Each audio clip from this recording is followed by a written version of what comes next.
Incoming transmission.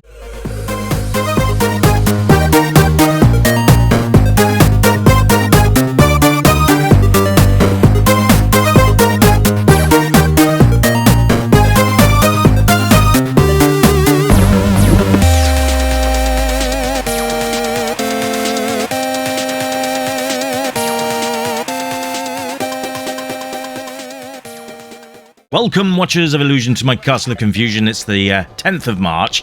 It's a Monday, and we're into a new week. And this is Xeno Crisis on the Game Boy Advance. Thought I'd have a look at this one because I did promise you more handheld content. And this is fairly new, 2024. Let's get my dates right, because I didn't get the episode number right the other day either. Yeah. It was supposed to say 770, and for some reason I put 780. So this is why this one's 771. Anyway, hopefully we'll kickstart the week off properly. Anyway, this is a game that I have already reviewed on a different system, so a Neo Geo, I believe. If you want to go and have a look at that, go and check it out. It's quite a recent one. So there you go. But yeah, having a look at it on handheld now. Obviously, it comes with a couple of drawbacks, but we'll go through these things as we play. But let's have a look graphically. It's actually really good, considering that we're talking about the Game Boy Advance here. Now, the Game Boy Advance, nothing wrong with the Game Boy Advance, before anyone jumps on my back and says, it's a great console. I know it's a great console. I owned many of them, including the SP. Anyone having a Game Boy SP, which is the one with the flip screen? Yeah, still got mine. I had the NES edition, but before I had that one, I had a silver one, and then I had a Pokemon one. This was a Pokemon Red one, I think. And then I had the original GBAs as well, and that was before backlit screens. Oh yes. So there you go. Well, I say they're backlit screens. They did have backlit screens. They just weren't very bright. But they sort of rectified that on the later models of the console. But here we are. Yes, a run and gun. If you've already seen the game, you'll know exactly what to expect. This is one big mother humper of a boss, just so you know. Now, obviously, you can probably tell no health bar, which you did have on the other versions, which is a bit of a bugger because you can't see how many hit points it's got left. But that is one downside to this. I suppose they just couldn't fit it on a screen so small. I'm guessing. I mean, this boss is huge. But yeah, the Neo Geo version had a health bar that you could check. Like I said, we're going to go over the sort of the negatives. There's not many, but enough to knock a couple of points off the score. But it's not really any fault of the console. It's a difficult one, but we'll go through it. But I love how much they've crammed into it. It's really good. The graphics on this are very, very cool, and you can see for yourselves here that they've actually packed in a hell of a lot from the other versions of the game. So that's always a nice thing to see. So the GBA, I mean, it did have its limitations, but they've really worked hard with this, and I'm very, very pleased to see that everything's practically intact. But yeah, health bar would have been good for both yourself. I suppose you can see your own by the hearts that come up when you get hit. But yeah, an enemy health bar would be good. The shop's intact as well. As you can see here, we can make purchases using the dog tags that we've had dropped throughout the level. And you want to pick up as many of those as you can. The more you get, the better that your shopping experience is going to be. So there you go. Lots of things from power-ups to health increase to the amount of ammo you can carry at any one time, how powerful your gun gets. There's lots of different things, and you'll probably want to get them all, but that's over time. So the one thing I'm going to say is that the game is short, but it's bloody hard. Yes, it's got quite a steep learning curve, and if you played it on Neo Geo, or I think it was released on the GameCube, and it was released on the Dreamcast, Neo Geo, Super Nintendo, I believe, as well, Mega Drive, got lots of different releases. That's what I'm trying to say, really. But yes, it's a very, very good little game. And does it translate well to the GBA? Well, graphically it does, as you can see here. The graphics are very good. animation frames seem to all be in check. All the enemies, we've got quite a lot of enemies on screen at once without any slowdown. It's things like that that really sort of make this my my jam. I do enjoy games like this.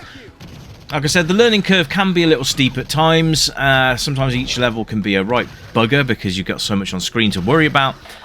Now, the one thing that I will say that lets it down a bit, and it's no fault of the GBA, so don't take this as I'm having a dig at it, because I'm not. But if you've played the game before on any other console, you'll know that you move your character around with the D-pad, and then you use the buttons on the other pad on the other side, so your A, B, C, D, and all the A, B, X, Y, whatever. You use those buttons to be able to fire in multiple directions. Now, you can't do that on this because it's only a 2-button system. I know it does have the shoulder buttons, but they're in use already. So you use one of the shoulder buttons to roll, and you use the other one to lob grenades, so there you are. Now, they kind of get around that in a way that once you start firing, it locks that position in place, so you can at least strafe up and down the screen, or left and right, whichever is easier for you to do. Yeah, it doesn't quite work as well as I would like it to. But that's my take on it. If you've played this game, I want to hear from you in the comments. How did you find the control system? Did you have any issues with it? I said it's not so much an issue, it's just that it's very difficult sometimes to aim where you want to aim, because sometimes you've just got to get out of there, you've got to turn around and hoof it out of there, then you've got to turn yourself around to start firing again. So it kind of loses that bit of immersion, but it's not, you know, again, it's the limitation of the hardware, not the limitation of the software. So we've got to take that into account when we're making these sort of judgmental statements.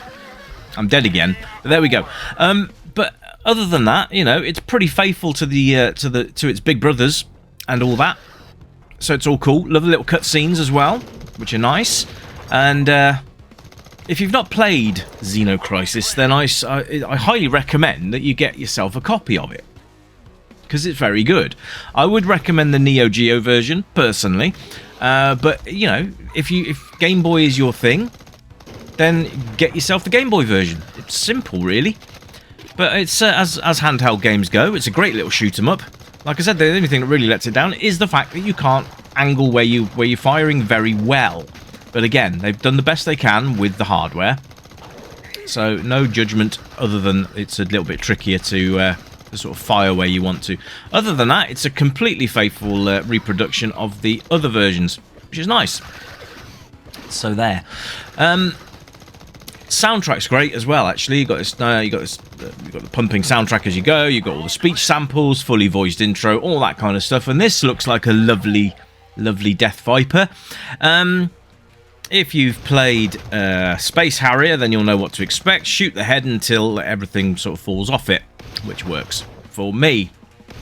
You see there, that was a case there, having to readjust my positioning to be able to fire at it. But there are things that you can get round, but whether or not it'll affect your enjoyment of the game, I don't know. You're the only ones that can tell me that. I can only tell you from my personal experience. But playability, well, it's absolutely there. It's a great game, absolutely great game. I said it's a bit short, but it's very good, and it will keep you occupied. It will keep you occupied for quite a while. So you've got a playability factor there, absolutely. And then you've got a replay value because you'll be coming back to it. You'll want to finish it. In fact, you can select from 2 different characters as well. It doesn't seem to affect what they can do. They both have the same sort of things, but you can just play as a man or a woman. Up to you, whatever your preference is. But as handhelds go, I would say this is actually a very good little game. And if you haven't played Xeno Crisis yet, this might be one you want to start with. I don't know. But I will be bringing all versions to the channel, just not all in succession, because otherwise it just turns into a one-game pony for a while. I like to give you guys a break between them. So again, you can see no health bar. So we've got no idea how many hit points... Oh, he's gone. There you go. Just as I was about to say, you don't know how many hit points he's got left. He dies. So there you go. But yeah. Oh, I don't remember. Just if you've enjoyed this, then just click that subscribe button and then click the little bell, and you'll be notified of any new content that comes up on the channel. Obviously, there's reviews every day, and obviously there's the demo at the end of the week as well on the Saturday, which is good. I've got into the swing of things now, but I've got to figure out what I'm going to do for the rest of the week because I haven't got a clue right now. But I will make sure that you get a game every week, which is lovely for you and actually lovely for me, because if the games that I play I haven't played yet, it's kind of a joy for me to bring those to the channel.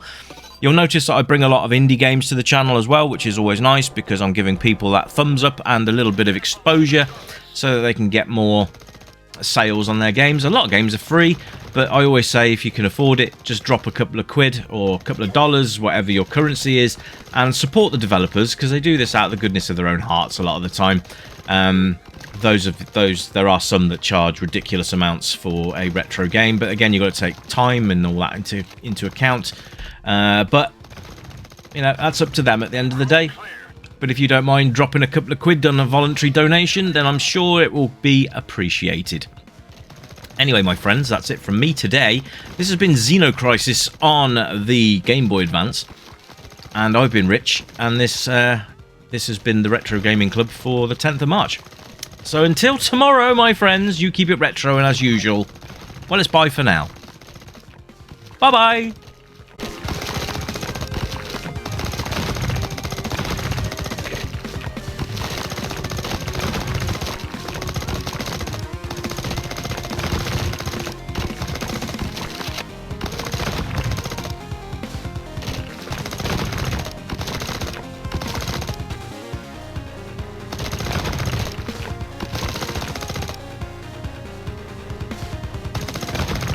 Room clear.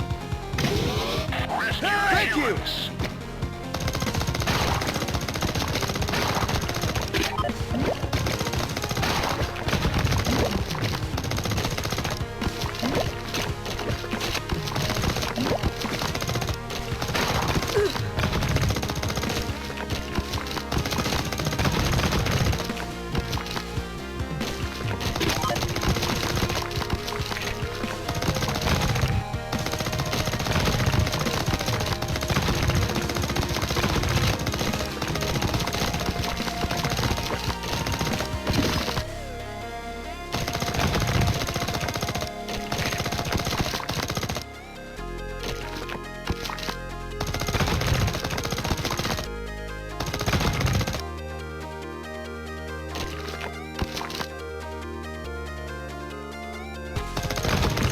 Room clear. Rescue the humans. Over here!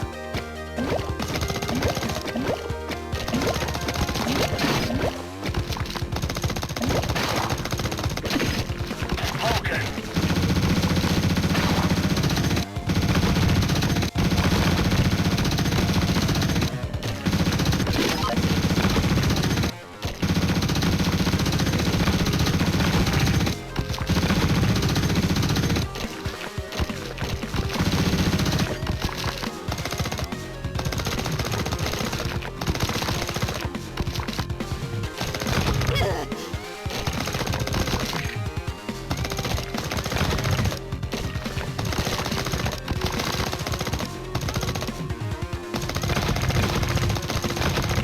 Room clear. Rescue the humans.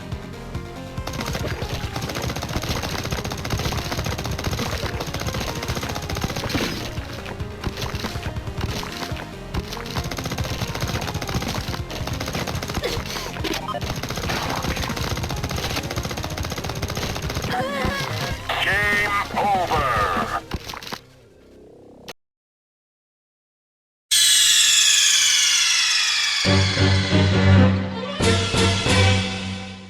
Welcome, stranger, I know why you're here. You remember games from the yesteryear, games with pixels and that bleep bloop sound, but boy, they were the very best games in town. We light up the night, neon dreams in our eyes, arcade machines whispering low, pixelated worlds where we all come alive, level up high, let the good times flow. Joystick in hand, where we live in the past, high scores and laughter, we're making it last. With every coin drop, we're forging a bond, in this pixel paradise we'll always respond. Welcome to the Retro Gaming Club, where the 8-bit dreams never fade away. Gaming to the beat of our favorite tunes, let's play till the dawn, we'll never lose. Neon lights shining,